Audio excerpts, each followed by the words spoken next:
Bom dia, boa tarde, boa noite. Tá começando mais um episódio do Exos, o seu podcast nerd. Meu nome é Paulo Elmil, aqui em loco comigo Mon Mothma, uma das personagens mais importantes do universo Star Wars. Não, é Humberto.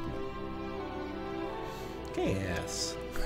Humberto, que é o mais importante. Ela é política, se você lembra. Política, é verdade. Senadora Mon Mothma, aquela que apresenta os planos da Estrela da Morte, aquela que financia toda a rebelião. É porque você é o cara que sabe os nomes tudo Vocês completo. não assistiram Andor. Vocês é muita gente. Eu falei a trilogia original. Inclusive tá chegando a segunda Vocês temporada. não assistiram Rebels? Vocês não assistiram nada. Vocês é muita gente. Eu sei quem que é. E aí, com o nosso link direto... Humberto, mas peraí. Você falou que a personagem mais importante, uma das mais importantes de Star Wars. É isso. Mon Mothma. Depois você fala assim, não, sou eu mesmo. Então o personagem mais importante é você? Não, eu que sou eu mesmo. A Mon Mothma não sou eu. E eu não sou ela. E com o nosso link direto lá dos Estados Unidos... Aqui é o Vida X, galera. Tô no meio aqui de um universo diferente, onde os X-Men e os Titãs se encontram. Isso aí. Tudo bem. Bem, gente, esse é um daqueles nossos episódios que a gente traz notícias do mundo nerd pra você que tá aí ouvindo a gente poder levar pro bar, né, conversar com os amigos, né, interagir com pessoas, sei lá. Mandar no grupo da família. Sem contexto, né, mas você tem aí conteúdos, né, você até buscar mais sobre essas situações, até como essas notícias vão impactar alguns universos que a gente tanto ama, né? E aí, como que funciona, Humberto? Conta pra gente, como é que funciona essa dinâmica que a gente faz? Porque a gente não combina as coisas. A gente não combina nada. A gente, ao longo da semana, que a gente é nerd, a gente fica buscando coisas, a gente descobre coisas interessantes, e aí, se for uma ideia que o Vitor trouxe para esse formato, a gente vem, traz essa notícia, sem falar qualquer... Em algum momento a gente pode acabar trazendo até a mesma notícia, né? E aí, cada um apresenta a sua... E começa por mim, passa pelo Vitor e termina com o Paulo. E é um episódio mais curtinho mesmo. São 3 notícias mesmo, a gente desenvolve um pouquinho. Isso. E aí você já podia começar com a sua. Por exemplo, eu poderia começar falando, que eu tô até com a camisa aqui da série Andor, que é das melhores coisas que Star Wars já fez também. Falar que daqui a pouquinho vai começar a segunda temporada, mas eu não vou falar disso. Porque eu não vim para falar de Star Wars, por exemplo. Eu não vou falar que a presidente da Lucasfilm tá para aposentar em 2025. Eu não vim trazer nada disso. Eu achei que você ia falar sobre isso. Não vou falar sobre isso.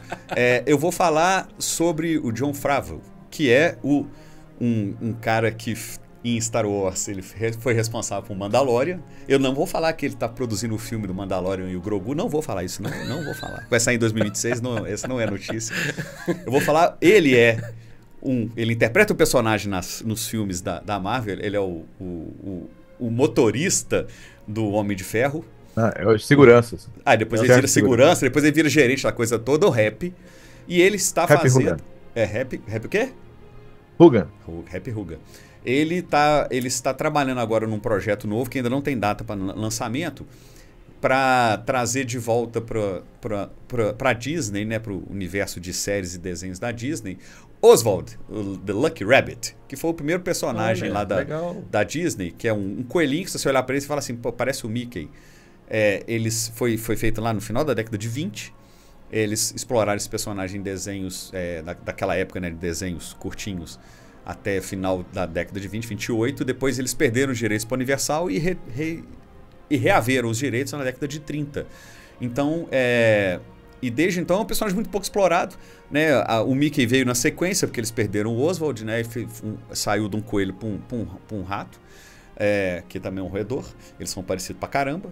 E aí ele está trabalhando para desenvolver uma história sobre isso. Eu tenho muita fé nele, porque o caboclo que está envolvido em bons trabalhos, né? Mandaloriano, veio dele, um esforço dele, foi o que foi. O livro Boba Fett foi uma bola fora, mas eu acho que ele já teve pouca... Mas metade do Boba Fett metade, a parte boa é Mandaloriano. Então, apesar de estar muito ligado a Star Wars, eu não estou falando de Star Wars, estou falando de um desenho da Disney. Que aí é importante para o universo de animações, o universo da Disney como um todo veio a partir do sucesso que Oswald teve. Eu não sei se vocês vão trazer para Oswaldo, será? Oswaldo, deve. Coelho, Traduzir sortudo. Oswaldo? Será? Eu acho que não, né? Questão de uma cultura aí de não tá mudando. Até o sapo do Muppet, né? Não é mais Caco, né? Agora é Kermit, né? Kermit, Sempre foi né? Kermit, Então é só acho que eles traduzir não aqui. devem trocar, não. Mas não é troca, é só traduzir. Eu me lembrei que a gente fez um episódio sobre o Walt Disney, Sim, né? sobre 100 anos da Disney. 100 anos da Disney. Eu falei sobre isso aí. E o Vitor trouxe toda a história, como é que eles foram meio que enganados, perderam. Depois, foi. né? É bem legal essa história. Como é um episódio curtinho, convido vocês a ir lá procurar lá sobre os 100 anos. 100 anos da né? Disney. Do estúdio de animação da Exato, Disney. exato. Não é 100 anos de parque nem nada, não, mas é Isso aí. do estúdio, né? A gente até fala um pouquinho dos parques, né? Fala um Paulo? pouquinho. Tá lá no meio. Fala da né? história, É né? tudo relacionado. E o Oswald está lá, ele é um personagem importante. E é um personagem que, visualmente, ele é muito carismático. Porque ele tá próximo daquele Mickey antigo, que pra mim é o Mickey que eu acho mais bonitinho, aquele do barquinho a vapor, que é a primeira animação do Mickey, né? E eu acho que é uma boa explorar isso. Eu acho que vale a pena. E é uma grande responsabilidade, Exato. né, cara? Porque vamos dizer, é o que iniciou a história do Walt Disney. E não foi explorado animação, depois, cara? né? Da forma devida, né? Não foi. Então vai ter interessante, bonequinho aí pra cara. comprar. Eu quero ver muito isso. Eu me interessei. Não, gostei da notícia também, Alberto. Eu não sabia, não. E o Jon Favreau é um cara que o nome dele é Jonathan Collier Favreau. Eu gosto muito dele. Ele foi diretor do primeiro Homem de Ferro, além de participar, ele também foi diretor. Ele foi diretor de outros filmes, séries da Marvel. E tudo que ele pôs na mão, tanto da Marvel quanto da DC, eu gostei, cara. Ou assim, eu gostei, ou pelo menos não é coisa assim que eu odeio, entendeu? Então. E fez Mandaloriano. Tem um nome confiável, né, cara? Tem um nome confiável. Tem trabalhos que dá pra poder confiar nele aí. Cara, quero ver sim. E a animação você tem mais liberdade. Você tem né, liberdade. também, né, cara? Ele é de origem uma animação, né? Então, assim, É um será que desenho. eles vão resgatar algumas coisas lá do personagem antes, né? Que teve aquelas Não sei, eu dou voto de confiança nele. Eu não porque conheço nenhuma animação dele, assim, eu não. Até bom, depois eu vou procurar. só Deve das ter no antigas. YouTube alguma coisa, né? Tem sim. E a sua notícia, senhor Vitor? Vamos lá. Do último episódio nosso sobre notícia, eu dei uma notícia muito, muito triste, né? Muito ruim, então vamos uma notícia boa agora. Isso. Marvel e DC anunciam um novo crossover. Sim. Mais de 20 anos após o último. Né? Então, durante uma convenção de quadrinhos que foi realizada mês passado, os diretores, né, os editores-chefe da DC, eles anunciaram, eles são, né, só para colocar aqui, a Mary Jarvis da DC e o C.B. Cebulski da Marvel, eles prometeram que nesse ano 2025, no segundo semestre, vai sair um novo crossover. Ainda não tem nada mais além do anúncio, né? E vão ser duas edições, uma chamada DC Marvel e a outra Marvel DC. O que é um crossover, Vitor? Crossover é o seguinte, é quando personagens se encontram. Um crossover entre personagens, entendeu? Pode ser o crossover apenas, por exemplo, do mesmo universo. O Homem-Aranha encontra com os X-Men, é um crossover. Mas os crossovers mais interessantes são quando acontecem entre universos diferentes. Por exemplo, Marvel e DC. Pra quem não sabe, quem não lê quadrinho, os personagens da Marvel, muita gente tem isso, né? Eu já vi muita gente que não lê quadrinhos assim, por que o Super-Homem não aparece com os X-Men? Por que o Batman não vai lá ajudar o Demolidor? Aí é porque são editoras diferentes, então tem donos diferentes. Então tem um universo onde existe os X-Men, o Homem-Aranha, os Vingadores, e tem um outro universo onde existe a Liga da Justiça, o Batman, os Novos Titãs e por aí vai, né? Então o crossover são quando encontram personagens. Agora, por exemplo, tem crossovers no cinema. Alien vs Predadores foi um crossover. Né, com personagens de franquias de filmes diferentes se encontram. Isso, Fred Krueger e Jason foi também. Teve. Fred Krueger vs Jason foi outro ruim, crossover. mas teve. Né? Então eles anunciaram cara, eu tô tentando lembrar o local que foi. Tô muito ruim como jornalista. Mas eles anunciaram que vai ter, eu esqueci onde é que foi, mas numa convenção de quadrinhos, agora, no mês passado, no mês de fevereiro, foi anunciado que vai ter esse crossover no segundo semestre. Então, só contextuando aqui, a primeira vez que aconteceu o encontro das duas editoras foi o Super-Homem versus Homem-Aranha em 1976. A DC existe desde 1930 e borrachinha. A Marvel Antes, ela passou a se chamar Marvel em 60 e poucos, 61, mas ela existe também desde 40, desde 30 e poucos também, só que com outros nomes, né? Então, assim, eles demoraram mais de 30 anos aí para poder, uns 30 anos, fazer o primeiro crossover entre as duas personagens, entre as duas editoras. Por quê? Porque nenhuma editora ia querer deixar que o personagem da outra fosse mais fraco, entendeu? Ou apanhasse, acontecesse uma coisa qualquer assim.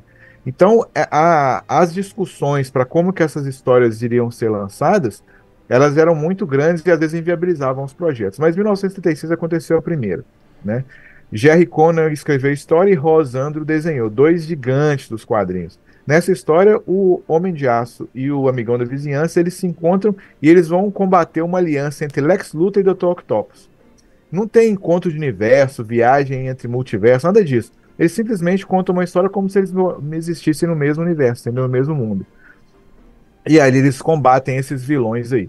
Cara, foi uma história assim. No Brasil ela saiu no formatinho normal, igual saía antigamente e tal e tudo. E a história, pra mim, quando eu li, foi maravilhosa. Foi muito legal ver isso daí. Mas do que nos Estados Unidos, ela saiu num tamanho maior, sabe? Numa revista, maior do que o Magazine, uma revista grandona. E foi assim, parecia um evento, uma coisa assim mesmo. Assim. Então deu um impacto até bem maior aqui do que deu no Brasil. Depois disso, em 1982, aconteceu o crossover que eu mais gosto, que é esse dos X-Men versus os Novos Titãs, né? Também eles não fazem nada, alusão nenhuma viagem interdimensional, nem nada. Simplesmente eles consideram que eles existem no mesmo universo e ali acontece a história. Nessa história, o Darkseid, ele consegue controlar a Jean Grey como Fênix Negra para poder tentar destruir a vida. Para quem não sabe, o Darkseid ele quer encontrar a equação antivida e acabar com a vida como ela é, criar só a antivida no mundo. Meras semelhanças com o Thanos são só semelhanças mesmo, Só tá, semelhança. gente? Só semelhança. E por que eles fizeram esse crossover? Na década de 80, X-Men vendia igual água, espancava todos os outros títulos de quadrinhos, entendeu? E aí a resposta da DC aos X-Men foi revitalizar os Jovens Titãs. Existiam os Titãs antigamente, um quadrinho lá da década de 50, depois ele acabou por venda ruim, e aí eles recriaram com Jorge Pérez e Marvel Wolfman fazendo esse quadrinho. Cara, o quadrinho dos Novos Titãs era a melhor coisa que tinha na DC nessa época. E vendia muito bem também. Então, eram os campeões de venda de cada editor, de cada das editoras, entendeu? Então, os Novos Titãs se unem aos X-Men para poder combater o Darkseid e recuperar a Jean Grey que estava sob o controle dele. Ela foi escrita por Chris Claremont, né, que é o cara que fez X-Men ser famoso igual ele é hoje em dia, o cara que é responsável pela saga da Fênix Negra, por tudo quanto é história boa dos X-Men que você pensar, foi ele que quase todos, né, foi ele que fez. E foi desenhada por Walt Simonson. O Walt Simonson é um cara que desenhou o Thor muito tempo e fez umas sagas violentas do Ragnarok, tem um desenho maravilhoso do Walt Simonson também. Então, assim, a revista, além de bonita, tem uma história muito legal e divertida. Então é o crossover que eu mais gosto. Em 96, teve uma série de revistas chamada Marvel vs DC. Eles fizeram um acordo e aí as editoras escolheram personagens e colocaram na internet para os fãs votarem quem iria ganhar. Então, por exemplo, tinha um combate lá, Hulk versus Superman, quem que ia ganhar? Capitão América... Quem que o Capitão América lutou? Esqueci. Mas Wolverine versus Lobo, quem que ia ganhar? Tempestade versus Mulher Maravilha. Eles pegaram os personagens, as editoras escolheram aqueles que eles julgavam que eram não eram páreo fisicamente, mas aqueles que em popularidade eram páreo um para o outro e colocaram para poder fazer essa história. Essa história, cara, ela não tem uma qualidade, assim, de enredo, de história muito boa. E tem umas aberrações, assim, sabe? De personagem derrotando o outro porque o público gosta mais. Não porque ele é mais forte ou mais fraco, entendeu? Então, assim, mas ela é muito divertida. Ela foi escrita por Ron Marz e Peter David e teve arte de Dan Jurgens e Claudio Castellini. Então, assim, esses confrontos eram divertidos de ver, entendeu? O Wolverine espancou o Lobo, pra vocês terem ideia de umas coisas que aconteceram assim. Não faz sentido. Superman vs Hulk, o Superman ganhou. Foi tudo votação. Batman E- contra Capitão América. Batman contra Capitão América. Homem-Aranha exatamente. Aí eu ia contra falar que o Batman Superboy. sempre vai ganhar por causa do preparo. É. Um soco do Capitão América quebrava o pescoço dele. Flash igual contra o Mercúrio. Hand fez. Mas o Capitão América não ia quebrar o pescoço dele. Surfista Prateado versus Lanterna ia. Verde. Não ia. Aquaman É. versus Namor. Electra versus Mulher Gato. Não, essa aí é boa. Eu não lembro dessa, não. Essa é legal. As outras eu lembro. Mas tiveram essas histórias aí, essas lutas, né? E no final acaba que resolve tudo direitinho lá. Ficou empatado o número de lutas para cada lado, Marvel e DC, provavelmente para, né, nenhuma sair pior, o número de vitórias, né, para cada lado lá. Então, inclusive, tem gente que fala que algumas coisas foram fake para isso acontecer, eu não sei. Mas foi uma série divertida, apesar de não ser muito boa.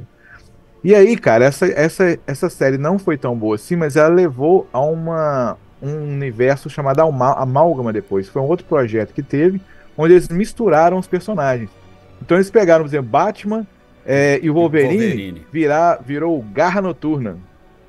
Aí era o Wolverine, que era o Bruce Wayne, que os pais foram mortos e lutava contra o crime.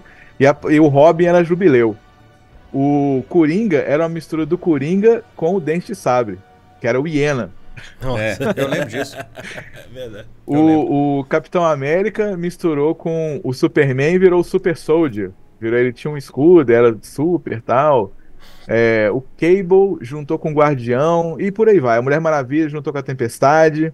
Aí criou lá. Então, assim, também É um o crossover. Homem-Aranha juntou com o Superboy, virou Spider-Boy.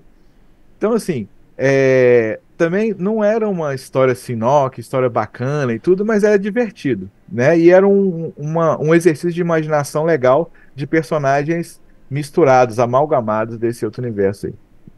Depois, em 2003 e 2004, que foi a última vez que teve um crossover, foi a Liga da Justiça versus Vingadores. Esse Muita eu gente li. considera esse o crossover definitivo, Esse eu li. porque ele foi bem escrito. Ele foi escrito por Kurt Busiek e e desenhado por Jorge Pérez. Jorge Pérez também ajudou na escrita. E Jorge Pérez, ele faleceu há pouco tempo agora. Faleceu, se não me engano, ano passado, por causa de um câncer. Foi uma grande perda para a indústria de quadrinhos. O cara desenhava muitos personagens como ninguém. Ele era espetacular para desenhar personagens. E aí ele fez essa minissérie. A minissérie é muito legal. Tem vários embates interessantes. Depois eles se unem contra uma causa comum, que é o Anti-Monitor ali no final e tal. Então tem muita coisa bacana.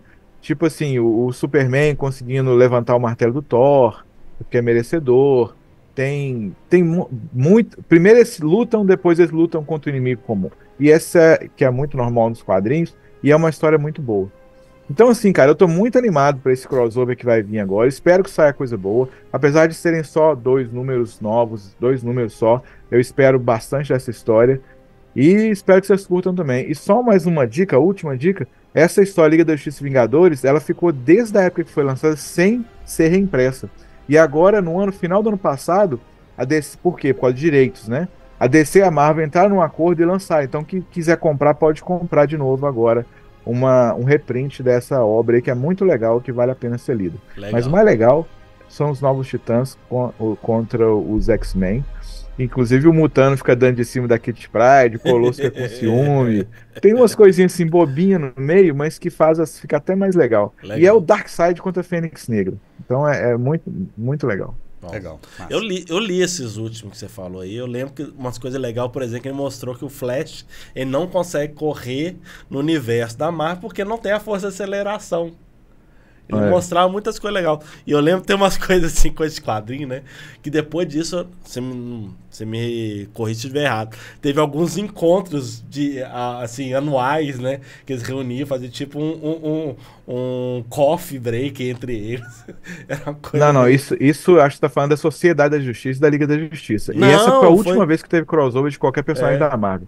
Antes disso, teve uns outros, tipo Justiceiro versus Batman, É legal. Justiceiro versus Batman, Demolidor versus Batman. Por isso que teve uns temos outros você picados, como assim. consultor de quadrinhos, que você Quadrinístico, sabe quando a gente tá Por errado, isso que a gente paga né? seu salário. Exatamente. Mas depois de 2003, né, dessa Liga da Justiça versus Vingadores, só agora que personagem da Marvel e DC vai se encontrar oficialmente de novo. Legal. Sabe uma curiosidade legal, cara, pra vocês dois saberem?